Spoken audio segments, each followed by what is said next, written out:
Before we get into the video, could everyone please subscribe to my Endless Diary Tales channel? Thank you so much. The moment I got the divorce certificate, I stopped the monthly 10,000 yuan allowance for my mother-in-law. My husband was busy taking care of his mistress at the maternity center. Completely unaware of this, he texted me demanding to know why I was being unfilial, and if I wanted his mother to starve. I didn't reply. When he finished taking care of me during my postpartum confinement and returned home with all his bags, he was completely stunned. I had sold the house and all the furniture was gone. He didn't know that the money used to buy the house originally came from my parents, and he had no idea that his mother was now kneeling at my doorstep, begging me. The sweltering afternoon air was thick like unmelted syrup in the hallway of my newly rented apartment. A farce more suffocating than the weather was unfolding.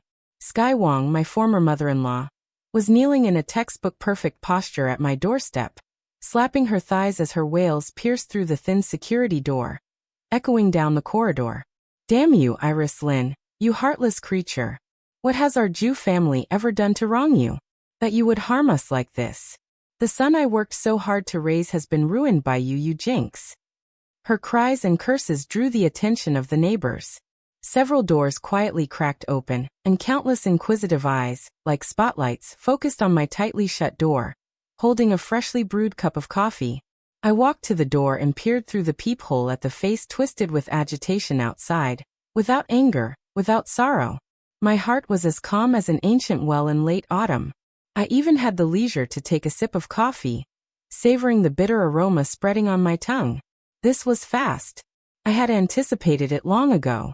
The phone vibrated wildly on the table, the screen flashing with the two words, Rex Jew. I couldn't even be bothered to look, so I just muted it, letting it bounce on the desktop like a dying fish. The fast lasted about 10 minutes, and Sky Wang's voice was already rising. I figured the timing was about right, so I leisurely set down my coffee cup, took the car keys from the hook by the entrance, and clenched them in my palm. The cold touch of the metal made me even more alert. I pulled open the door, blinding light and the clamor of voices instantly flooded in. All the curious gazes in the hallway immediately focused on me in unison. With a calm expression, I stood there in a well-tailored beige dress, gently swinging my car keys, as if everything before me was merely a farce that had nothing to do with me. Skywang's eyes instantly lit up with a new brightness when she saw me come out, as if she had found an outlet for her emotions. She immediately stopped wailing and scrambled toward me on all fours, trying to cling to my leg. Iris, my dear daughter-in-law, Mom knows she was wrong. Mom truly knows she was wrong. I simply sidestepped slightly, and she missed her target, landing face down on the cold floor tiles in a pitiful heap. You can't be so cruel. Rex will beat me to death. He really will. She lay on the ground, looking up with her face smeared in tears and snot. I looked down at her from above, the corners of my lips curling into a faint, almost imperceptible smile. Did he hit you because I stopped your monthly filial piety allowance of 10,000? Or because I sold the home he'd been dreaming of? My voice wasn't loud, but it clearly reached the ears of every neighbor who was eagerly listening in on the gossip. Skywang's expression changed instantly, shifting from grief to shock, then to a hint of guilty resentment. She probably didn't expect me to lay things out so bluntly in front of so many people. The phone was still vibrating on the table. Rex Jew's patience had clearly run out. I walked back inside, picked up the phone, found his number in front of Skywang, held it down, and selected block. The entire sequence flowed smoothly. Without a moment's hesitation, Skywang watched me complete all this in stunned silence. Realizing that gentle tactics wouldn't work anymore, she sprang up from the ground like a lit firecracker, pointing at my nose and unleashing a torrent of abuse. You barren hen. Our Jew family must have been cursed for 8 generations to have married you.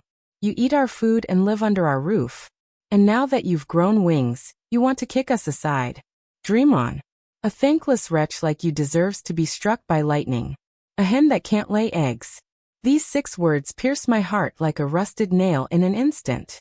Those images I had deliberately suppressed deep in my memory surged forth like a tidal wave. 2 years ago, I was 2 months pregnant that day, Skywang. Because I hadn't helped her brother, that gambling-addicted scoundrel, raise money to pay off his debts, She made veiled criticisms of me in the living room. I talked back to her. She instantly flew into a rage, rushing over and shoving me hard. I staggered and crashed into the sharp corner of the coffee table, a warm liquid immediately trickling down between my legs. I curled up on the floor in pain, my face deathly pale, desperately pleading for help from Rex Jew, standing nearby. Rex, save me, our child. But Rex Jew just frowned and went to support his frightened mother first. Skywong didn't even glance at me, merely spitting impatiently. Such a trivial matter. What's all the fuss about? In our day, we worked in the fields even while pregnant, and no one was as delicate as you. My husband Rex Jew simply looked at me with a reproachful gaze and uttered words that still send chills down my spine when I recall them. Iris Lynn, don't be so unreasonable. Mom only means well for me. She's getting old. Can't you just give in to her a little for your own good? Let me give in to her. I lost my child. That child I had been longing for. The one we had both looked forward to together vanished without a sound. All because of a baseless outburst of anger and a cold, indifferent onlooker.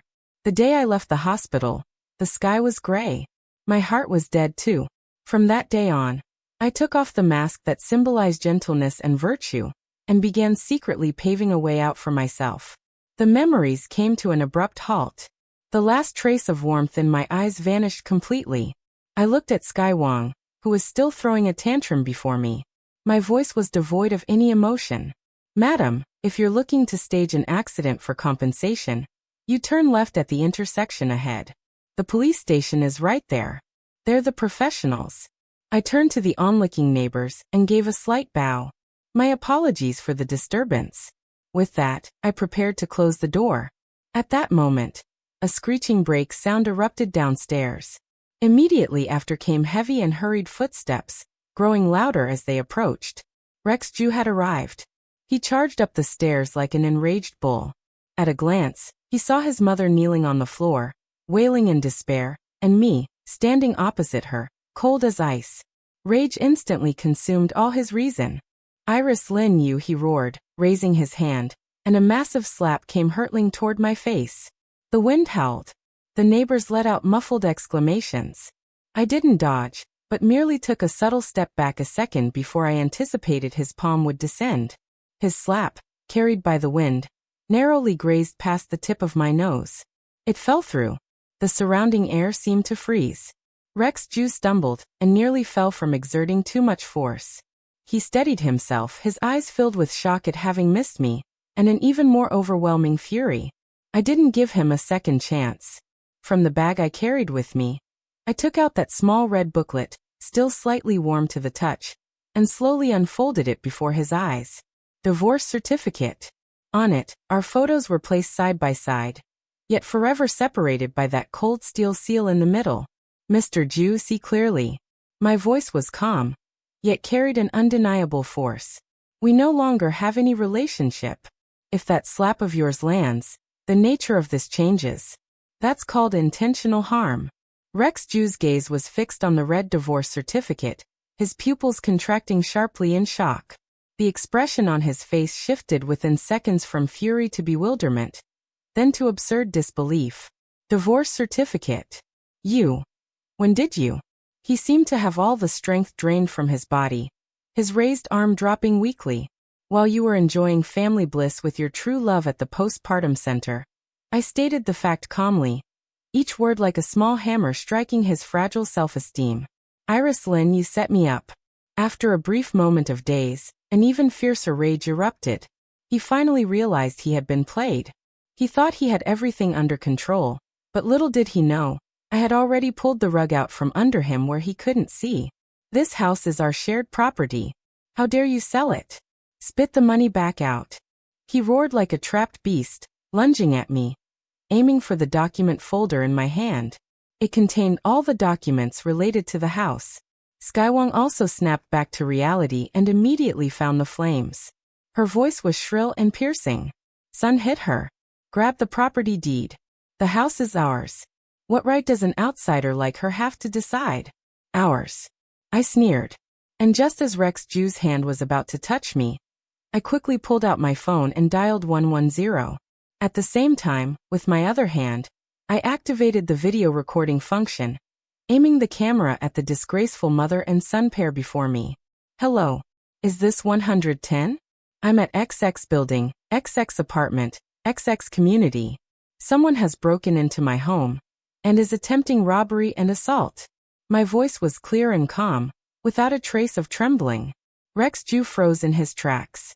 Skywang's curses got stuck in her throat. They didn't expect that I would actually call the police. In their perception, I would always be the submissive Iris Lin who wouldn't fight back or retaliate when scolded. Iris Lin, you're crazy. This is a family matter. What are you calling the police for? Rex Ju lowered his voice, unable to conceal the panic in his tone. Family matters. I held up my phone, panning the camera across their faces. Mr. Ju, we're already divorced. You, your mother, and I, were no longer family. The police arrived quickly. 2 young officers in uniform came upstairs, frowning at the tense standoff. What's going on? Skywang immediately launched into her dramatic performance, plopping onto the floor and starting a fresh round of wailing. Officers, you must stand up for me. This heartless woman tricked my son into divorcing her, secretly sold our family home, and now she's trying to kick us out. Rex Ju also chimed in. Officer, this is our joint marital property. She has no right to dispose of it unilaterally. I ignored their performance and simply waited quietly until they finished speaking. Then I walked up to the police officer, opened the document folder in my hand, and took out its contents one by one, spreading them on the hallway railing. Officer, this is the property deed, which bears only my name, Iris Lin. On the property deed, the bright red seal and the bold black characters stung Rex Ju's eyes. This is the purchase contract, and the signatory is also me, Iris Lin.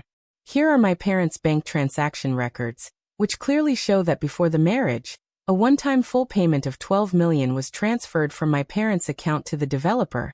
Not a single cent less. With every piece of evidence I presented, Rex Ju's face grew paler. He had always believed that the down payment for this apartment was made by my parents out of regard for him as their outstanding son-in-law, a symbol of our joint struggle. He even boasted at countless drinking gatherings about how, at such a young age, he owned a luxury apartment worth millions in the city center. Now this symbol he used to flaunt and feed his vanity had been utterly shattered by me with irrefutable evidence. To make this performance even more perfect, I thoughtfully pulled out an A4 sheet from the document folder. Above is the section of the Civil Code regarding premarital property that I specifically printed out with key points highlighted in fluorescent marker. The premarital property of one party shall be considered the personal property of that spouse. If parents contribute to purchasing a property for their child before marriage, it shall be recognized as a personal gift to their own child. I handed that piece of paper to Rex Ju. Mr. J, you're also a sales manager, so I assume you can read. My tone was dripping with sarcasm. This is called personal premarital property. You and your mother have been living in my house rent-free for 5 years. I haven't charged you a single cent in rent. That's already the utmost kindness I could show. Lived for free for 5 years. These words struck Rex Ju like a sledgehammer to the head. His face flushed red, then turned ashen, and finally became deathly pale. The home he had been so proud of was, in reality, just a rental he had been squatting in.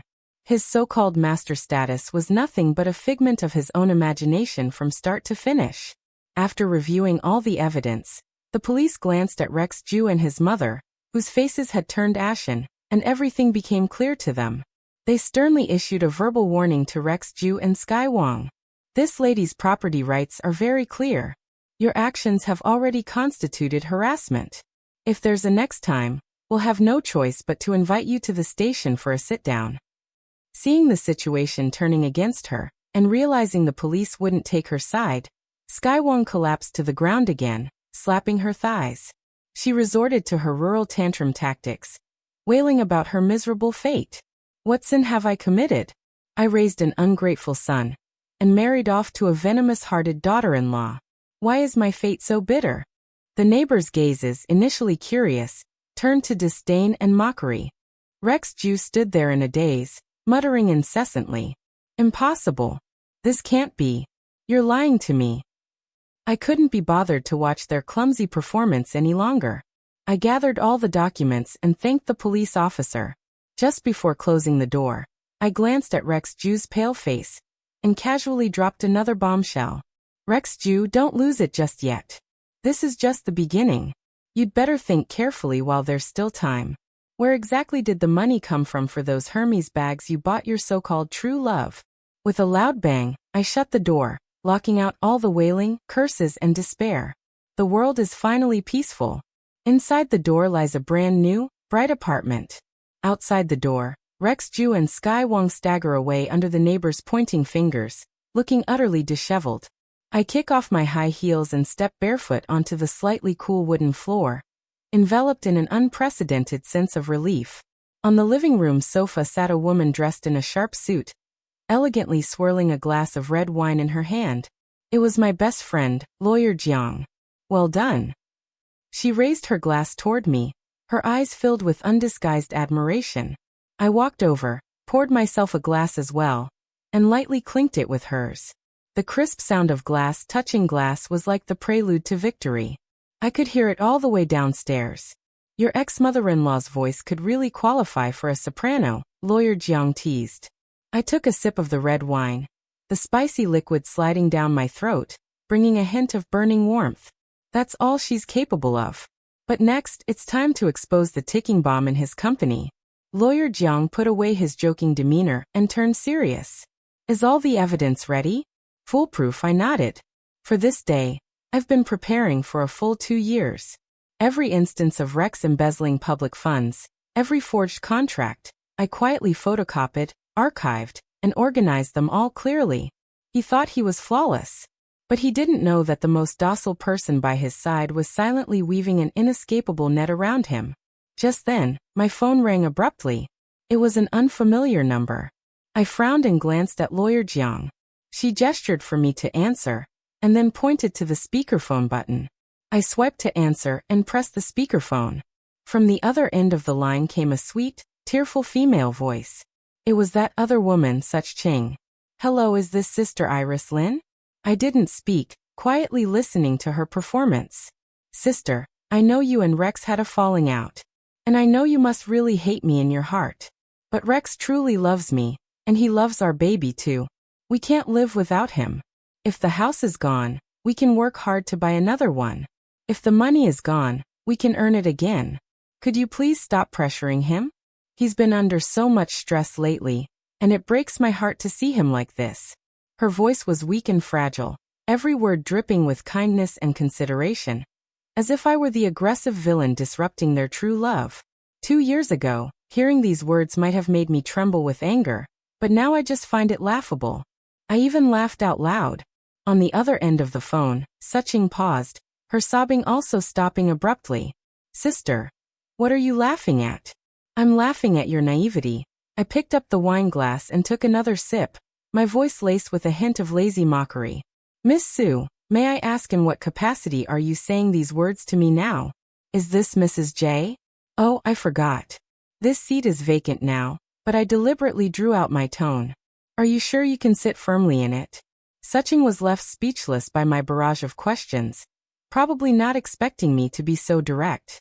After a few seconds of silence, she resorted to using tears as a weapon again. Sis, you weren't like this before. You used to be so gentle, so kind. Why have you become so harsh? Because gentleness and kindness can't satisfy wolves like you.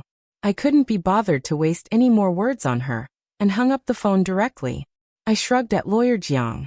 There are always people who think they're the center of the universe, and everyone should revolve around them. Lawyer Jiang shook his head with a smile. Foolish without even realizing it.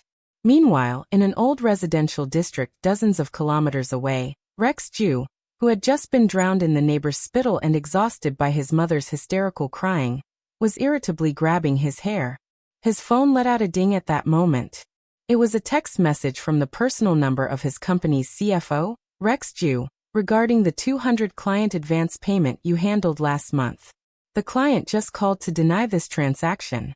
There are serious issues with the accounts. You must come to the company's main conference room at 9 a.m. tomorrow to explain this to me and the boss. The text message was brief without any superfluous words, but each character felt like an icy knife piercing straight into Rex Jew's heart. His hands and feet instantly turned cold. That sum of money, that 200,000. Of course he remembered. With that money he bought Suching, who had just borne him a dragon son, the Hermes Birkin bag she had been longing for. The rest was spent on a full month's payment at that top-tier postpartum care center. He thought he had covered all his tracks, effortlessly deceiving the company's financial system with a forged prepayment contract. He even took pride in his so-called brilliance. Little did he know that retribution would come so swiftly. Rex Jew was completely panicked. The double blow of the failed house sale and the exposure of embezzlement crashed down on him like two mountains, suffocating him. He urgently needed a sum of money, enough to plug the financial hole in the company. He burst into the dim little room rented by his mother, Sky Wong, where the air was thick with the musty smell of dampness and mold. "Mom, where's the family passbook? Get it out now. How much money do we have left?" His voice was hoarse with fear. Sky Wong was sitting on the edge of the bed, wiping her tears when she heard her son's words, her eyes flickering with unease. The money, she stammered, fumbling under the mattress to pull out a worn cloth bundle. Unwrapping it, she revealed a savings passbook. Rex Jew snatched it from her and flipped it open. When he saw the glaring number on it, his entire body froze. 3,215 yuan. How is this possible? Just this little? Rex Jew's eyes instantly turned red, unable to believe what he was seeing. "I give you 20,000 yuan every month as salary, and I only keep 2,000 for my own living expenses. After all these years, there should be at least 700 or 800,000 in savings at home. Where is the money?" He was like an out-of-control beast, gripping Sky Wong's shoulders and shaking them violently. Sky Wong, dizzy and disoriented from the shaking, finally couldn't hold back any longer and tearfully told the truth. "The money, all the money, went to your uncle." "What? Your uncle?" "He went gambling in Macau again and racked up a mountain of debt. They were going to chop off his hands. He's your only uncle. How could I not help? Could I just stand by and watch him die?" Sky Wong wept uncontrollably, tears and mucus streaming down her face. The only uncle. This excuse again. Fragments of the past resurfaced in my mind once again. It was the third year of my marriage to Rex Jew when I accidentally discovered that Sky Wong had been secretly transferring money to her gambling-addicted brother every month, each time amounting to 10 or 20,000. Despite the obvious high household expenses, our savings never seemed to grow. I had kindly reminded Rex Jew to rein in his mother, and not endlessly subsidize her family without limits. And then what? Rex Jew flew into a rage, pointing at my nose and calling me petty, saying I was bitter and couldn't tolerate his family. He said, "My mom has worked hard all her life. She can spend her money however she wants. Who are you to interfere?" He also warned, "Iris Lin, I'm telling you now, never bring up my uncle again. He's my mom's only family. Now karma has come." Every word he once said to defend his family has now turned into a slap across his own face. "That's my money. Money I worked so hard for. It was meant for your retirement, not for him to pay off his gambling debts."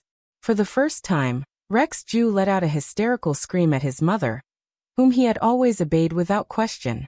"You old fool, you've cut off all my escape routes." Sky Wong was also stunned. She never expected her usually obedient son to speak to her in such a tone. She also cried out, "Rex Jew, you heartless wretch. You forget your mother the moment you marry a wife. If it weren't for you, would I have to humble myself like this? And now you're blaming me instead." In that cramped rental apartment, the mother and son had the most intense argument in their history. One resented the other for draining the family's savings, while the other blamed them for bringing utter disgrace. Their once seemingly unbreakable community of interests finally showed its first crack under the immense crisis. After the quarrel, a deathly silence fell. Rex Jew slumped on the ground, his eyes empty. He had reached a dead end. Amidst this desolate ruin, he suddenly remembered me.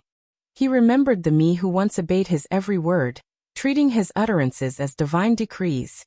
He thought that as long as I was willing to forgive him, as long as I was willing to turn back, there would still be a chance for everything.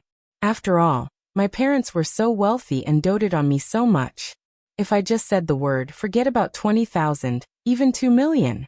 My parents would definitely help him cover this hole. So he started texting me one message after another. The phone screen kept lighting up. Iris, I know I was wrong. Can you give me another chance?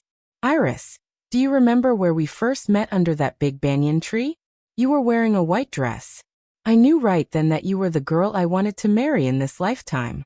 Haven't I treated you well these past 5 years? I gave you all my salary. I listened to everything you said.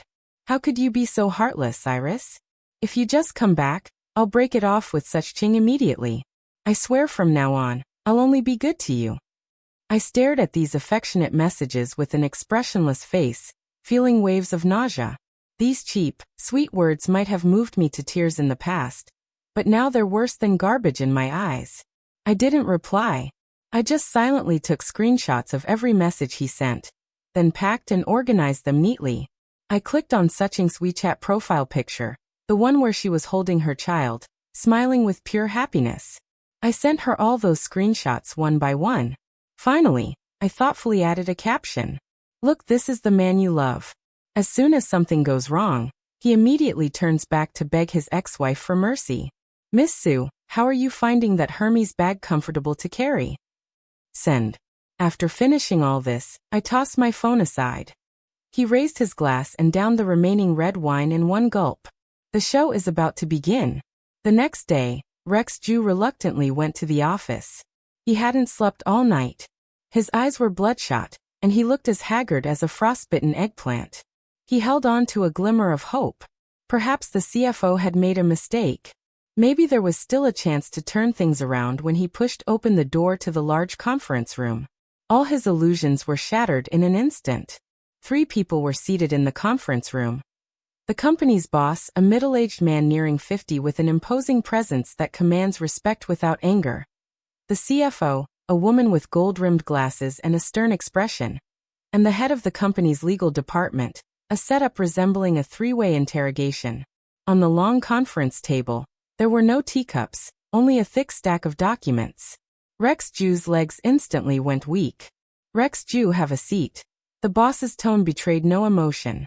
Rex Jew stiffly pulled out the chair and sat down, feeling like a condemned prisoner awaiting sentencing. The financial director pushed the stack of documents toward him. These are the forged prepayment contracts for Funghua Technology and the related transfer application records that you fabricated. We contacted the person in charge at Funghua Technology, and they clearly stated that there was never any such prepayment after you applied for it. This 200,000 yuan was transferred in 3 installments to a personal account under the name Saching. Do you have anything to explain, Rex Jew? Every word from the CFO felt like a heavy hammer, striking hard at Rex Jew's chest. He stared at the evidence on the table, more complete and detailed than even his own memory. His forged signatures, his falsified accounts, each entry was crystal clear, leaving no room for argument. His entire body was cold, as if he had fallen into an icy abyss. He knew it was over for him. The boss looked at his deathly pale face and spoke coldly. The company only investigated this account after receiving an anonymous tip-off email. The email contained all the evidence. An anonymous tip-off email. A loud buzz echoed in Rex Jew's mind. It's him. No, it was her. It was Iris Lin. There couldn't possibly be anyone else. The woman he thought was docile and harmless, someone he could manipulate at will, had actually dealt him such a fatal blow behind his back. The company is giving you 2 options now. The boss raised 2 fingers. First, immediately return all the embezzled funds. 200,000, not a penny less. Then, you resign voluntarily out of consideration for past ties. The company will not pursue legal action against you. Second, we'll call the police right now. The crime of embezzlement involving a huge amount is enough to put you behind bars for several years. 200,000. Call the police. Jail time. These words, like a curse, swirled in Rex Jew's mind.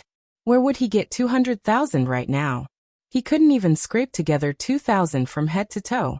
He was utterly panicked, his rationality collapsing in an instant. In front of everyone, he took out his phone and, with trembling hands, dialed Saching's number. Saching, quick, sell that bag right now. Give me the money back. He was practically screaming. On the other end of the line, Suching, clearly still reeling from the screenshots he had sent her the night before, responded with a tone full of sharpness and venom. Rexju, are you out of your mind? That was a gift from you. How dare you ask me to sell it and return the money? It's mine. What's yours or mine? That money belongs to the company. I'm going to jail now. Don't you understand? What does your jail time have to do with me? It's your own incompetence, Rexju. I'm telling you, don't even think about touching my bag. And we're over, you liar. With a click, the phone was hung up. Rexju held his phone, listening to the beep-beep of the busy tone, completely stunned. His last hope was shattered. Despair, like a tidal wave, engulfed him. He abruptly stood up from his chair, rushed out of the meeting room, and stormed out of the company building. Like a headless fly, he drove his beat-up car, still under loan, recklessly through the city, crashing and swerving in a frenzy. He didn't know where he was going. He only knew that he couldn't go to jail. Finally, the car stopped in front of an imposing office building. He looked up and saw those gilded characters, Jan Law Firm. It was Iris Lin's new company. He seemed to have grasped the last lifeline, stumbling frantically into the building. Right at the entrance of the building, he witnessed a scene he would never forget for the rest of his life. Iris Lin, his ex-wife, was walking out of the building side by side with a handsome man dressed in an elegant suit, his posture tall and straight. She had taken off those old-fashioned black-framed glasses, revealing a pair of clear and bright eyes. She wore delicate, understated makeup and a sharp professional suit, radiating an aura of brilliance. She was tilting her head slightly, speaking to that man with a confident, composed smile he had never seen before. That man was Lawyer Zhang's younger brother, who had only stopped by to deliver a document to his sister. But in Rexju's eyes, their intimate posture and her radiant smile were the sharpest thorns, piercing straight into his heart. Jealousy, resentment, hatred, and bone-chilling despair instantly consumed him. He no longer cared about dignity or face. He rushed forward under Iris Lin's stunned gaze in full view of everyone coming and going. Plop. He fell to his knees with a thud, kneeling heavily before me, clutching my legs, and sobbed uncontrollably. His face was smeared with tears and snot. Wife, I was wrong. I was truly wrong. Save me. Please save me. I don't want to go to jail. I really don't want to go to jail. Ask your parents to help me. Just this last time, I'm begging you. Honey. I looked at Rexju, who was kneeling on the ground, clutching my calf and crying like a 300-pound child, without the slightest ripple of emotion in my heart. The surrounding air seemed to freeze, and all the passing office workers stopped in their tracks, staring at us as if we were monsters. Beside me, the younger brother of Lawyer Jiang, that handsome man who had been innocently dragged into this farce, wore an expression of sheer embarrassment and bewilderment. I gave him an apologetic smile, my voice as calm as if I were discussing the weather. Sorry about that. Just ran into a lunatic. You can go ahead, just leave the documents with me. He acted as if granted amnesty, handed me the documents, and almost fled the scene as if escaping a place of trouble. I lowered my head, looking down at the man who was weeping and sniveling at my feet. Once he had been just as spirited, standing before me with the demeanor of a controller, dictating how I should live my life. Now he was like a stray dog, kneeling at my feet, wagging his tail, and begging for mercy. How ironic. Rexju, have you forgotten? We're already divorced. I tried to pull my leg away, but he held on even tighter. Wife Iris, I was wrong. I truly know I was wrong. He lifted his tear-streaked face, his eyes filled with pleading. You can't treat me like this. After all, we have 5 years of marital affection. Marital affection? I felt like I had heard the biggest joke in the world and couldn't help but burst into laughter. Are you talking about when I was 2 months pregnant? Your mother pushed me and caused a miscarriage, yet you stood by and scolded me for being unreasonable? Or perhaps when you took the money my parents gave me to buy a house, lived in it guilt-free for 5 years, and even boasted everywhere that it was the result of your own hard work? Or maybe when you embezzled company funds to buy luxury goods for your mistress, and put her up in a top-tier postpartum care center, while I couldn't even bring myself to buy a single new piece of clothing. With every word I spoke, Rexju's face grew paler. I crouched down to meet his eye level, my gaze sharp as a blade. Rex Jew, your kindness and your favors are far too cheap. So cheap they make me sick. My words were like poison daggers, each strike drawing blood, stripping away what little dignity he had left. He was left speechless by my rebuttal, his expression shifting from pleading to furious humiliation. Seeing that soft tactics wouldn't work, he decided to try brute force. Iris Lynn, don't you dare push your luck, he growled through gritted teeth, his face contorted with menace. If you don't help me today, I'll expose everything from our past. I'll make sure everyone in your company knows what kind of promiscuous woman you really are. You won't be able to stay here another day. He thought I was still that Iris Lynn who would compromise for the sake of reputation. He was wrong. I laughed. I smiled with an air of nonchalance. I took out another document from my bag. It was a craft paper envelope, looking somewhat aged. I didn't open it, just held it in my hand and gave it a gentle pat. Rex Jew, do you really think these are all the cards you have to play? I stood up, resuming that condescending demeanor once more. I have all the evidence of your extramarital affair and long-term illegal cohabitation with such Ching, including your hotel check-in records, and the exorbitant bills from the maternity center right here. I have already instructed my lawyer to file a lawsuit in court, demanding that you compensate me for emotional damages. The amount isn't much, just $500,000. Rex Jew's eyes widened in shock. But that wasn't all. I watched his face contort with fear as I slowly revealed my final, most lethal trump card. Also, I paused, watching with satisfaction as the terror in his eyes grew. Then word by word I enunciated with perfect clarity. Did you forget that 3 years ago on that road in the suburbs, you were drunk and hit an elderly man on an electric bike with your car? You were scared to death at the time and just drove off. Later, it was your so-called good buddy. What was his name again? Oh right. Lee Chong. You asked him to take the fall for you. You gave him 100 yuan to shoulder the blame for this matter. Rex Jew's body began to tremble violently, uncontrollably. His lips quivered, unable to utter a single word. Unfortunately, I smiled. But to him, that smile was more terrifying than a devil's. Just last week, I found Lee Chong. He recorded everything that happened back then, signed it and pressed his fingerprint. The original documents are right here in this bag of mine. I shook the craft paper bag in my hand. Rex Jew, you tell me which is the more serious crime. Embezzling 200,000 or hit and run plus bribing others to obstruct testimony. This was my most deeply hidden card. It was also the last straw that broke him.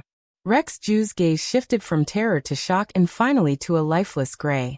It was as if all his bones had been pulled out, leaving him completely limp on the ground without even the strength to kneel. At last, he understood that from the moment I discovered his infidelity, from the moment I lost my child, I had already begun plotting. Every act of endurance, every instance of compliance, every moment of silence over these past 2 years was merely gathering chips for today's ultimate reckoning.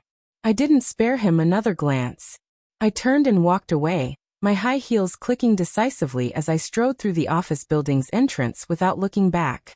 Behind me came Rex Jew's human wail, a sound laced with despair, terror, and utter collapse.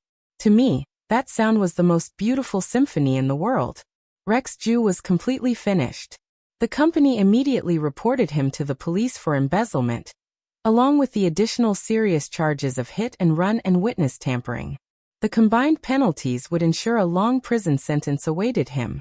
The car, still under his name, with outstanding loans, was repossessed by the bank, leaving him burdened with both company and personal debts. His life, from what he thought was the pinnacle of success, instantly plunged into an abyss of utter ruin. Upon learning that Rex Jew had no chance of recovery, Suching displayed astonishing decisiveness. She fled overnight with the last remaining cash and valuable jewelry Rex Jew had hidden in their love nest. Taking her less than 3-month-old son with her, she vanished without a trace. She thought she could walk away unscathed, but she forgot that every maternity center she stayed in, every extravagant purchase she made, all left records. The court summons soon arrived at her rented apartment, demanding she return all the expenses Rex Jew had paid for her with illicit funds. A few days later, a haggard woman came to my law firm. It was Suching. Gone was her former charm. Her face was shallow, her eyes sunken as she held a wailing infant in swaddling clothes, looking several years older than me. She wanted to play the fellow woman's sympathy card with me. Sister Iris Lynn, I know I was wrong before. I was blinded and deceived by that scoundrel Rex Jew. She squeezed out a few tears, her voice choked with sobs.